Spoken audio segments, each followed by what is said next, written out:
Top 10! You are an idiot. You should never rate anything music-wise ever again, and stop listening to Ween. The Pod is the best album I've ever heard. I adore it.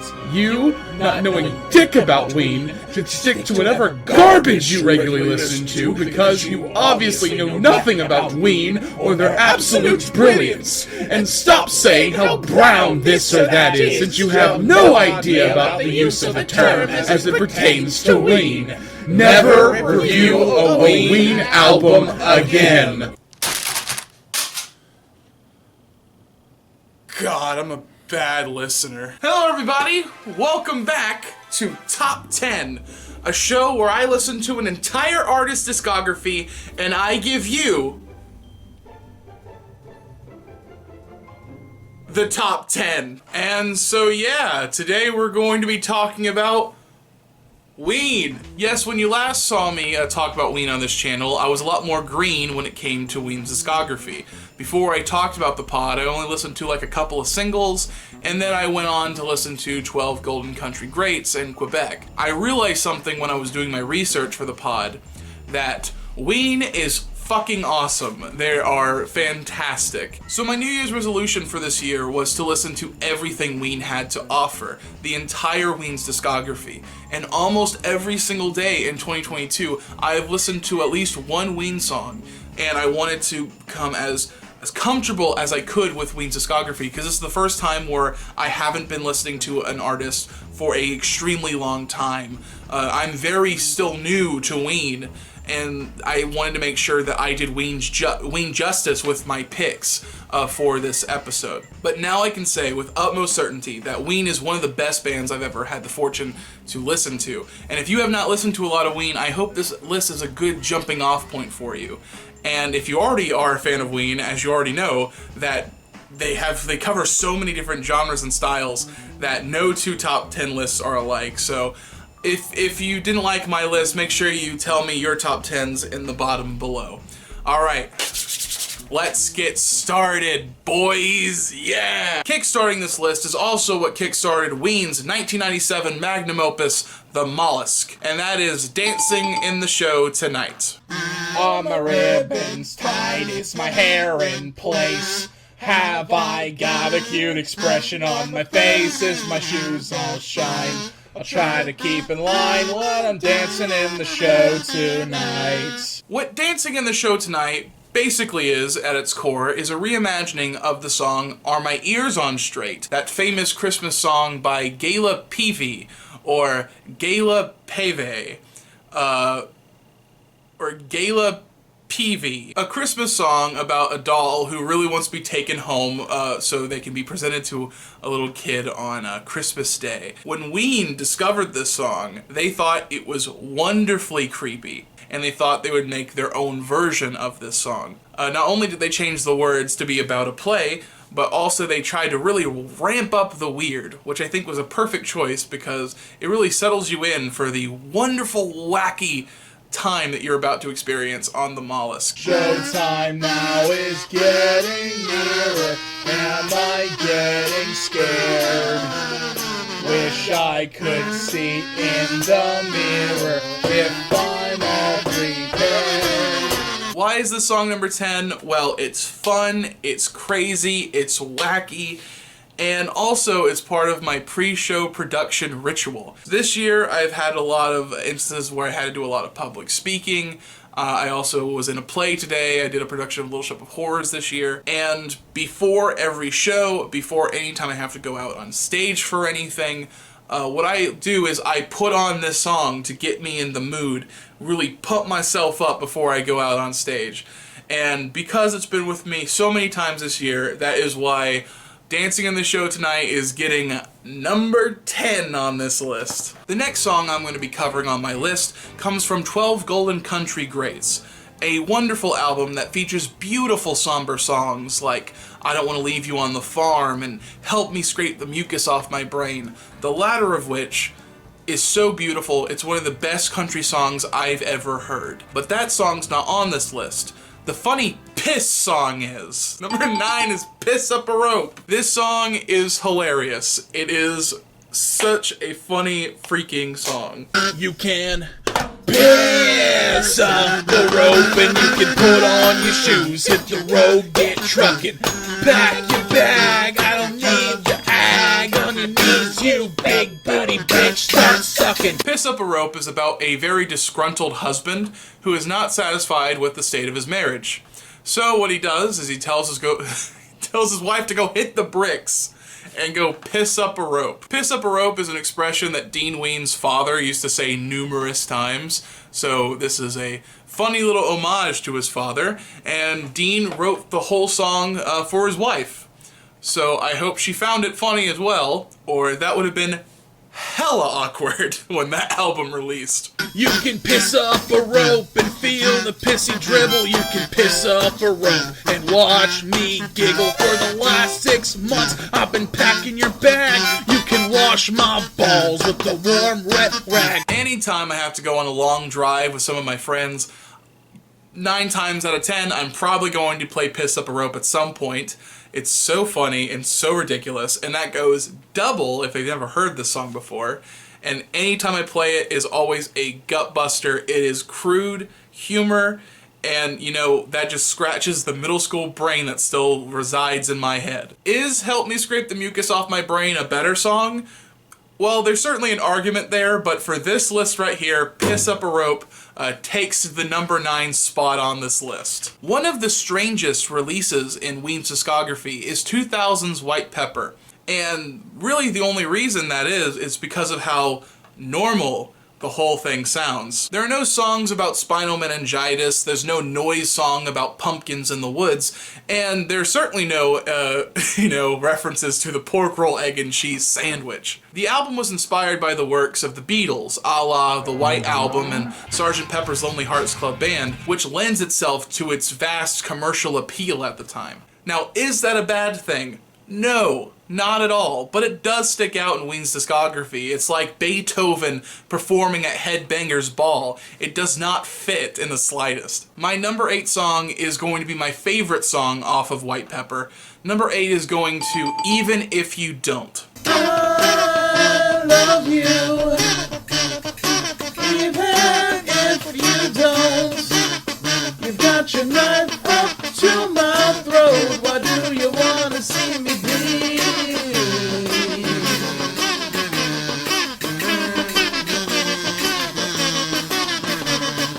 Now, when you're listening to the actual song and not my god-awful covers, you'll notice that, like, yes, that White Pepper sound, everything is so polished, it's so clean, which that in itself is very weird, but it also is kind of nice as a nice little change of pace from the usual brownness that you usually hear off of Ween. Now, what is Even If You Don't about? Well, I like to think of the whole song as kind of like an internal monologue. You can think of it as the brain talking to the body or the body talking to the brain. Really doesn't matter, but no matter what, it's a voice talking to the self. This person who is the subject of this whole song is going through a bout of depression, eating raw bacon, rummaging through the trash, contemplating suicide, and having imposter syndrome. This person is not okay, to the point where they're putting a knife up to their own throat. Whatever voice is talking for the body is saying that, I know things look bleak, but I'm here for you, I love you, and is trying to get the body to cooperate with them, which I think is really cool as a concept. That's what I think it is. I've heard a couple of other Ween fans agree with me here, but who knows, it could be about anything. But that's what I think the song's about. And if it is about that, I think that's really sweet, which is another reason why it's taken my number 8 spot. After I did my review of Ween's The Pod, I got so many people going into my comment section and saying, you think this is bad? You think The Pod is bad? Well, Pure Guava is way worse. And I honestly have no idea what people are talking about. This album is just fine. I don't know what they're talking about. For context, for people who have not listened to either album, The Pod sounds like you took your sleeping bag and you slept inside of a cold, dirty, dank swamp all night. Meanwhile, Pure Guava sounds like you just took a trip to this small Midwestern carnival where all the workers drank on the job and said swear words in front of toddlers. Now, what sounds better? That's for you to decide. But for myself, I think Pure Guava takes the cake on this one, and mainly because it features my number 7 pick, which is Push the Little Daisies. Now, I really like this song, but you might hate it. Push the little daisies and make them come up. Push the little daisies and make them come up. Push the little daisies and make them come up. Push the little daisies and make them come up. The vocals have been described as annoying, and that's not from like credible sources like the AV Club only. It also comes from fans of Ween on their own Reddit page. It's your world. Use that girl. Use that girl. I intend to agree with them. I think the vocals are a little bit annoying, but I still like it, and it's probably because I have the music taste of a 7-year-old. The song Push the Little Daisies has had so many different interpretations over the years. The lyrics sound like it has a lot more under the hood, and this whole song just feels like a big deal on Pure Guava. When you listen to it, you think, yeah, Ween really put their heart and soul into this one. Way more than Poop Ship Destroyer. This one right here, this one has meaning. This one has something I can really sink my teeth into. Some interpretations I've heard is when they're saying push the little daisies, it is talking about being 6 feet underground.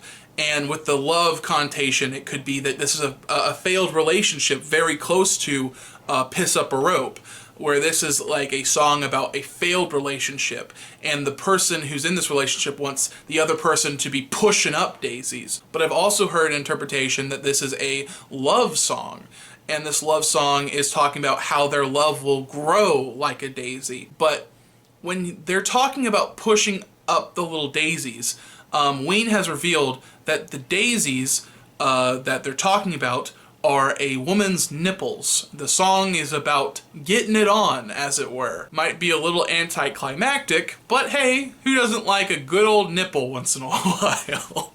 But all that said, this song is still really fun to listen to. It is a blast to listen to.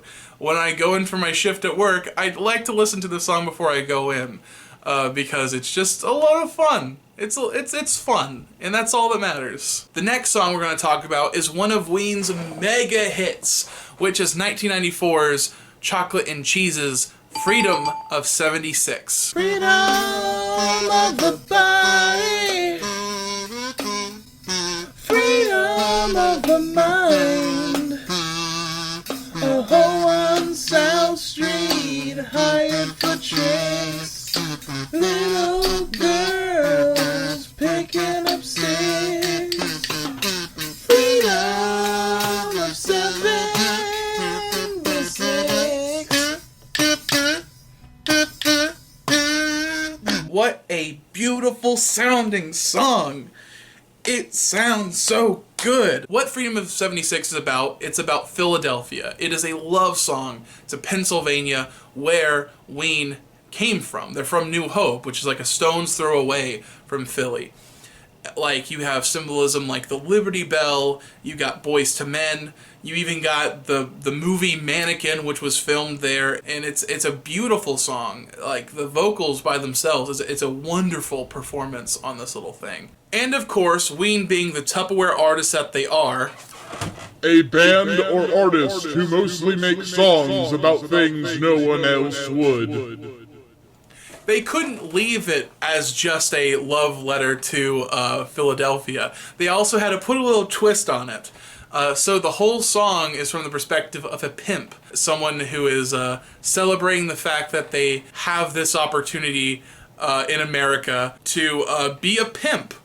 And I've already talked about my stance on pimps, but no matter what, it is a very interesting take on this love song to the place that you live. It is a fantastic song. It's really good. And those high notes, man, they get me. They get me. Give me the goosebumps. Give me the freaking goosebumps. Next song is heavy hitting, it's hardcore, and it's freaking hard, baby.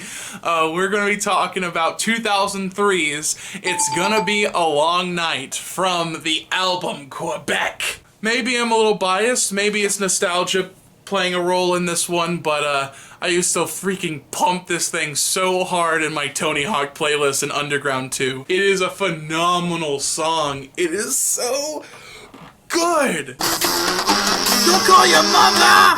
Don't call your priest! Don't call your doctor! Call the police! You'll bring the razor blade, I'll bring the speed! Take off your coat, it's gonna be a long night! And the fact that it's like kickstarting off this whole album, it's so good. It's so good. A pump of adrenaline before you go through this magnum opus, this amazing album.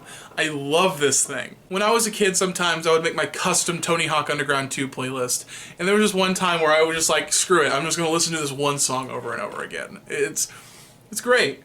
It's great. Great job, Ween. Great job. Our next song also comes from 2003's Quebec as well. Our number 4 track is called The Argus. Fortune smiled upon us, sacrificed the Argus, all that he might help us see. The Argus tells the tale of the Argus, a man who is a sworn protector of the lady Hera of Greek mythology. The Argus is a being with eyes all over his body. Some would say over 100 eyes were on the Argus at any given time. The Argus, what he would do is he would always be watching. Some eyes would go to sleep, while others would stay awake, and he would get 360-degree vision that would allow him to protect anyone who tried to hurt Hera or any of her property. Hermes would be the one who would eventually slay the Argus by Zeus, because the Argus's biggest strength is also the Argus's biggest weakness. Being covered in eyes are very sensitive. Something as simple as a bad scent could make the eyes close and water. So that is eventually the Argus's undoing. And Ween's song is a big piece off the album that is telling this story of the Argus's downfall. Ween's The Argus is not just telling the story, but it also sympathizes with the Argus, pretty much a tragic villain, someone who is just trying to do their job and is slain from trying to protect the people that the Argus cares about. It is a beautiful, beautiful piece, and it's amazing. It's an amazing song, and I really like it. How Ween presents this, it presents it in a medieval style almost, telling the tragic tale of the Argus for people to remember the song and tell for years to come. It is a song that would fit very well in an old Renaissance fair. Swirling with visions of man's confusion, all of the work done just to appease him. The Argus, he cries, though love has its place in the sun, it's only man's fear that carries him on.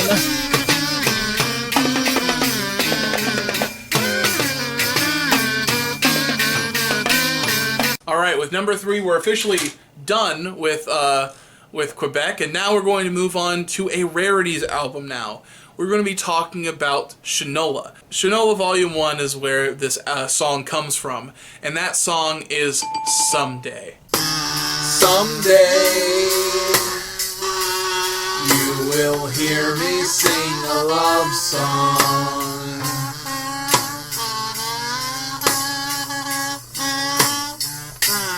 One day I'll find a girl to call my own.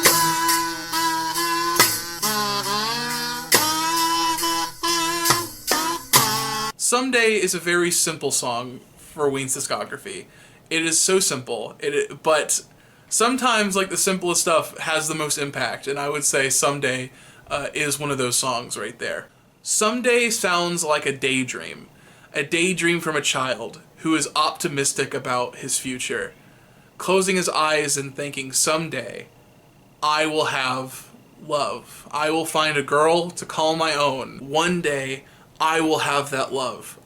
Someone who is beautiful and loves me for who I am. It's so sweet. It is so freaking sweet. And every time I listen to it, I get a smile on my face. I've listened to this song so many times this year, and each time it still feels like the first. It warms my heart. Now, if you thought I was going to go through the rest of this list without a single other song from the Mollusk, you would be mistaken. Because number 2, in the number 2 spot, we are talking about the Mollusks. The Mollusk. The Mollusk is a wonderful tune. And it appears right after Dancing on the Show Tonight. The Mollusk as an album as a whole is a very nautical themed song. And the beginning track is just pretty much presenting the album. But number 2, the Mollusk, it really sets you into that theme.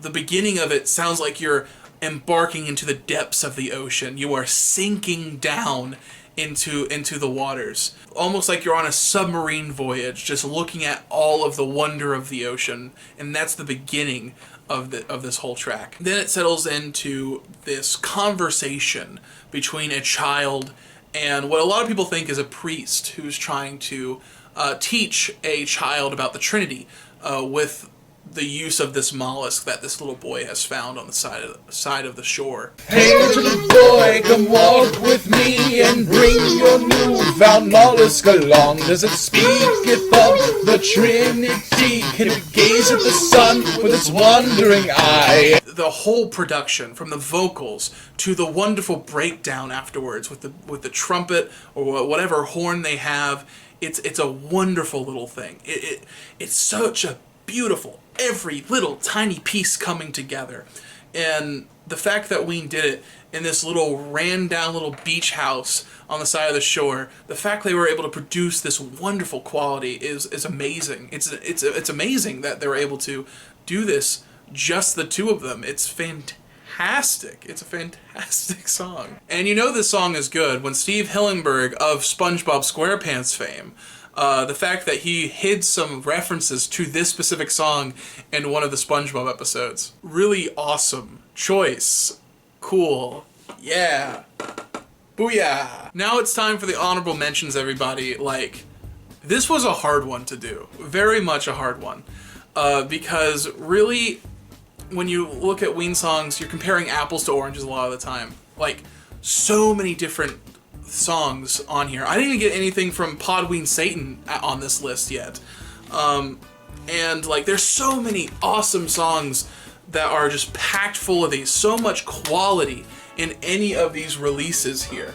So yeah, that's why we have so many honorable mentions going on through the screen right now. Alright, looks like that's all the honorable mentions we have, so let's move on to number 1. Alright folks, it's now time for my number 1 song, and my number 1 song is Kim Smoltz, which did not release off any of Ween's studio albums. It was actually meant for the Mollusk, but it was cut off the cutting room floor when they were deciding what should be on the album. What this song is about to me, it is a song about battling depression. Kim is staying at home and just feeling awful, just feeling so sad and depressed.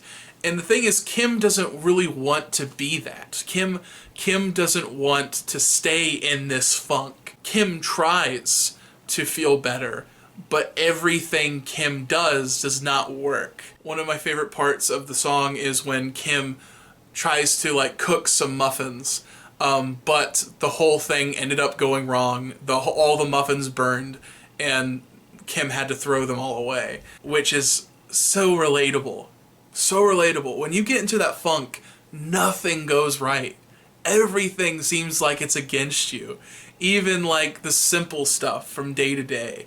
And that just piles on and makes you feel even worse and more anxious, which is insane. You are just so wrapped up in what's making you sad and depressed or anxious, and it's trying to say, you need to shut everything off. Take yourself away from everything and relax and maybe, just maybe, you will feel better and you might be able to become happy again. At the end of the song, Kim goes out, jogs, plucks a flower, smells it, and goes back home. But when they're going back home, they feel a little bit better than they did at the beginning of the song. And the song itself is supposed to be an uplifting message, saying that you can go through it and go out the other side. You can get past your problems. But the whole song still has this very somber, sad quality to it. And the way I like to interpret that is this is not the only time Kim has done this. And it's not going to be the last time Kim has done this. Because we're gonna fall again. But the main message is when you fall, just know that you will always get back up. You can get better. And I think that's one of the reasons why a lot of people really stick to this song. So many people love this song, even though it's not Ocean Man. Everyone knows Ocean Man. It's the most popular song.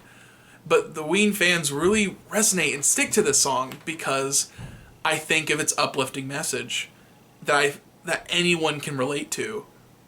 Because it's going to happen. We're all going to fall. But as long as we get back up again, that's all that really matters. And Kim Smoltz is all about that, which I think is really cool. Take it easy. Walk with a light step, baby. Catch it breezy. Live amongst the life forms in your day. Marinate a good piece of beef. Understand the mind of a leaf. Swim around till the fish float out of the socket in your skull. Yeah.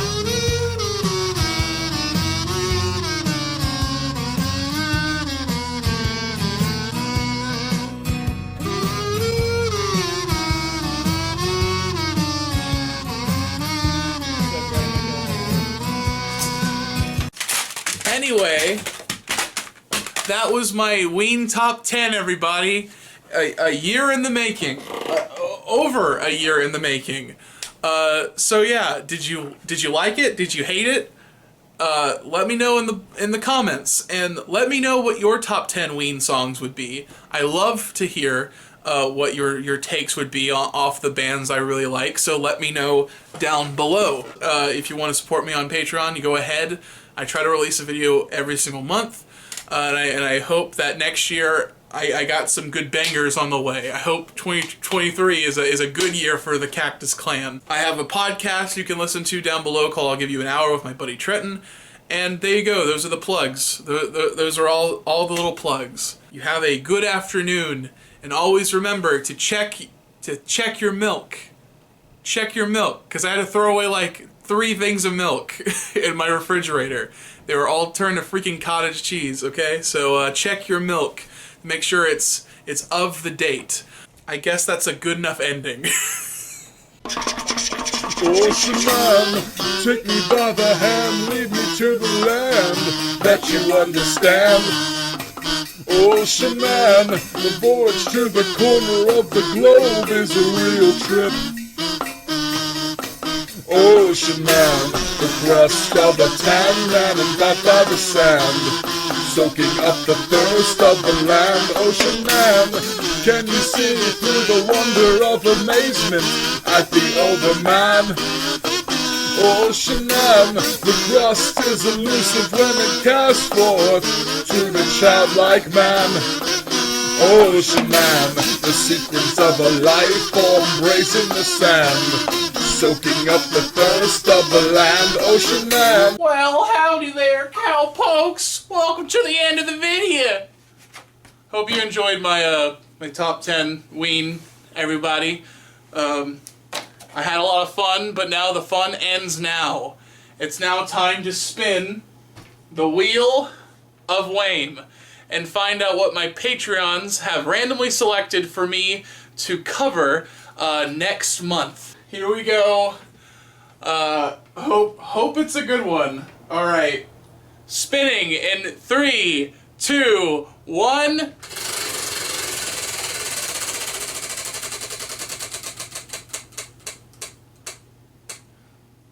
All right. Looks like the thing we're going to be talking about next year is the most unwanted song.